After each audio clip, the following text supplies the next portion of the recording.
Mohlo mě napadnout, že tady budete, paní profesorko.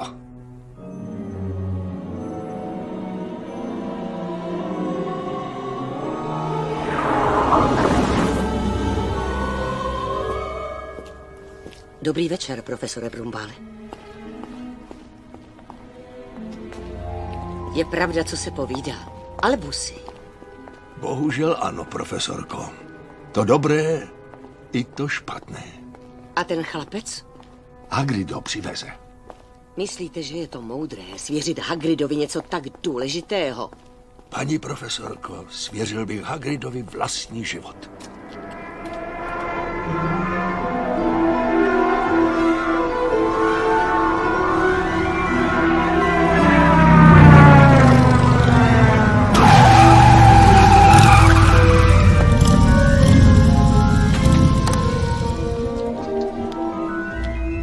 Profesore Brumbále, profesorko McGonagallová.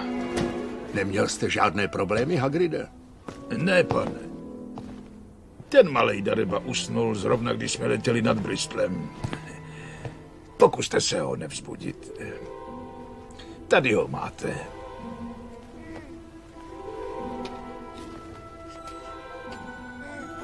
Albusy, myslíte, že je bezpečné nechat ho u těch lidí? Sledovala jsem je celý den. Jsou to mudlové toho nejhoršího druhu. Myslím to vážně. Nikoho jiného nemá. Ten chlapec bude slavný. V našem světě nebude jediné dítě, které by neznalo jeho jméno. Přesně tak. Bude lepší, když vyroste stranou toho všeho.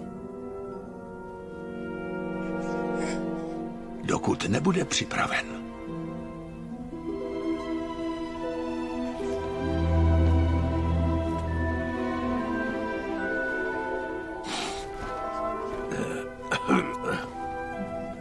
Ale no tak, Hagride, konec konců mu nedáváme doopravdy s Bohem.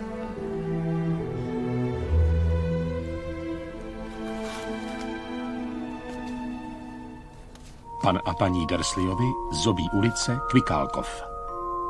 Mnoho štěstí, Harry Pottere.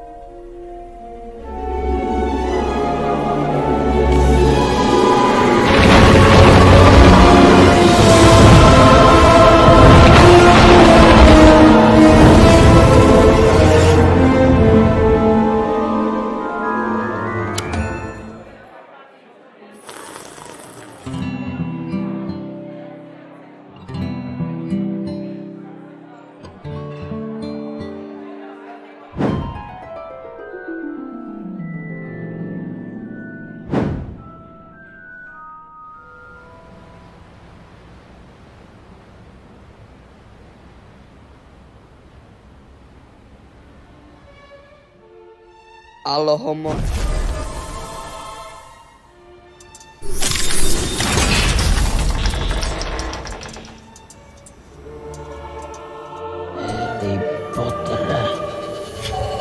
Harry Pottere, volám tady na tebe jako blázen. Promiň, zamyslel jsem se. Dobře. Ron a Hermione by měli přijít každou chvíli. Koukni na tu drsku.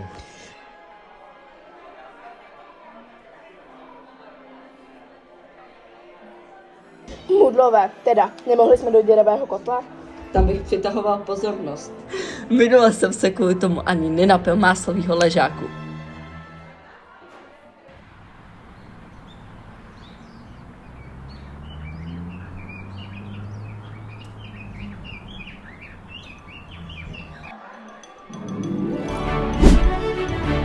Ahoj, Rone. Čus, Harry. Ahoj, Ginny. Ahoj, Hermiona. Ahoj, brácho. Čau, Segra, už jste si objednali kafe? Ještě ne, ale paní už jde. Dobrý den, co to bude? Jeden máslový ležák. Rone, v mudlovském světě nemají máslový ležák a k tomu je to alkohol. Nebudeš pít v 11 dopoledne, ne? O čem to mluvíte? Ale nic, madam, dáme si kapučíno. Dobře, za chvíli vám ho tady donesu. Pak ji budeme muset vymazat paměť. Já si myslím, že to není potřeba.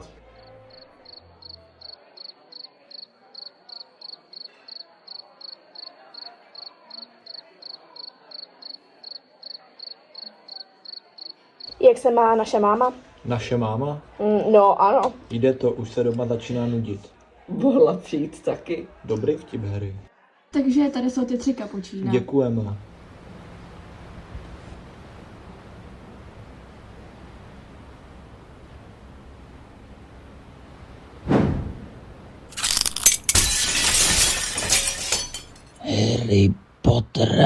Harry Potter? Ano? Co si myslíš? A co si mám myslet? Už se tady 5 minut hádáme, kam dneska půjdeme. Kávu už jsme vypili a mám hlad. Moc se omlouvám, ale dělá se mi nějak špatně. Můžeme jít domů? Jestli chceš, tak jít už můžem. Jdu zaplatit. Já to taky zaplatím. Cítíš to? Mám pocit, že tvoje máma vařila. Co by to mohlo být? Ahoj mami, ahoj tati. Už jste se vrátili. Ta káva byla hnusná, Mudlové zkrátka kávu dělat neumí. A jak přesně ta káva chutnala? Arture, to je jedno. Posaďte se. Jak se má Harry? Udělala jsem mu špatně, když jsme byli v kavárně, takže úplně nejlíp se nemá. Mudlové mají různý přenosné nemoci. Že je to tak, Hermiono? Je pravda, že moji rodiče byli často nemocní. Myslete na hezčí věci, třeba na jídlo. Pusťte se do jídla.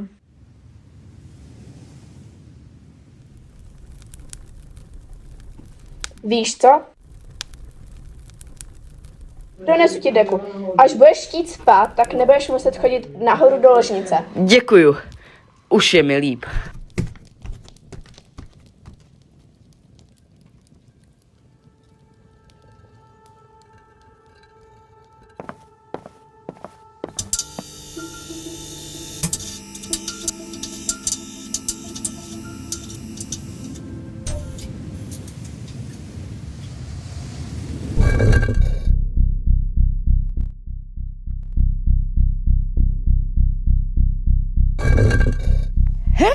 Jdu do baráku!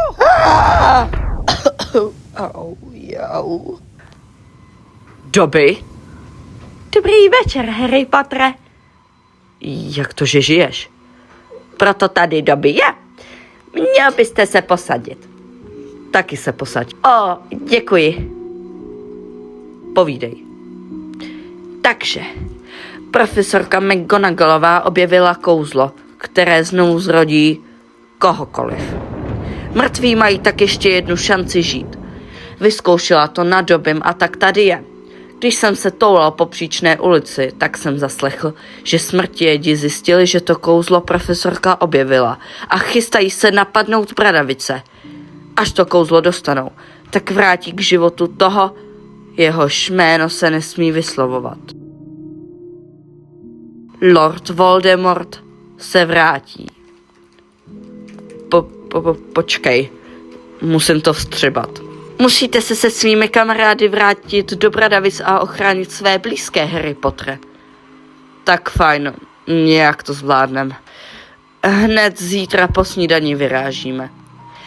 Kdyby Harry Potter něco potřeboval, tak stačí zavolat.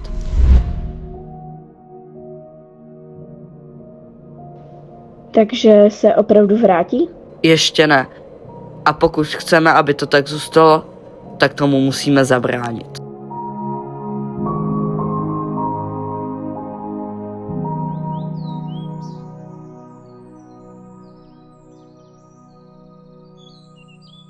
Nemám jet s vámi?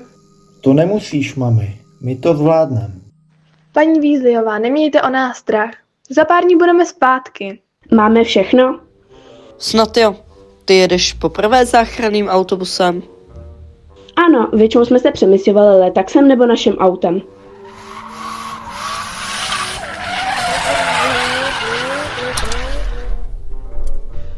Vítejte v záchranném autobusu, nouzovém prostředku pro kouzelnický lid v nesnázích. Mé jméno je Stan Silnička a dnes ráno budu vaším průvodčím. Je to zhruba 17 let, co jste mě odvezl do děravého kotle a stále si ten text, co máte říkat, nepamatujete?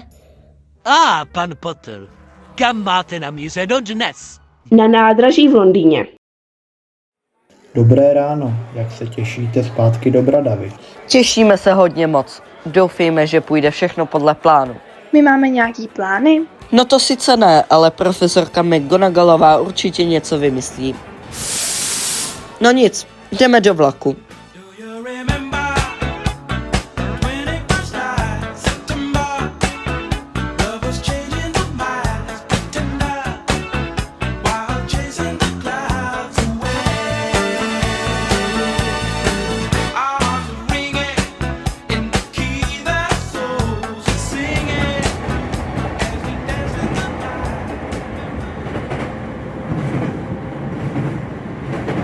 Za chvilku tam budem. Měli bychom se připravit. Ron je na tom záchodě nějak dlouho. Určitě se někde zasekl a s někým si povídá. To dělá pořád. No jo, celý můj brácha. To neuhádnete, koho jsem potkal. Povídej. Lenku Láskorádovou. Fakt, jak se má? S Nevillem měli minulý týden svatbu. Oni nás nepozvali? Určitě na tu akci nepozvali nikoho a měli ji jen pro sebe. No, možná pozvali mě, abych dělala Lence družičku. Cože, a my tam nešli jako proč? No ano, Hermiono, proč nás nepozvali? Myslel si, že je Harry zaneprázdněn, to samé Ron. A na Ginny si nejspíš nevzpomněli. Tak jinak manželka nejslavnějšího čaroděje na celém světě přece nebude pozvaná na svatbu divný holky a nejvíce nešikovného chlapa na světě. Ježiši, tak jsme nebyli pozvaní na svatbu. Důležitější je, že jsme tady. Čaute, děcka. Vy jste zase tak vyrostli. No nemám se čemu divit, když je to 15 let od doby, co jste odsud odešli. Je to 17 let, ale to je jedno. Je tady nevídané ticho. No všechny studenty jsme radši poslali domů. A proč? Aby se nestalo to, co se stalo minule. Paní profesorko McGonagallová. Vítejte v Bradavicích, Harry Potter.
Is it that sweet I get?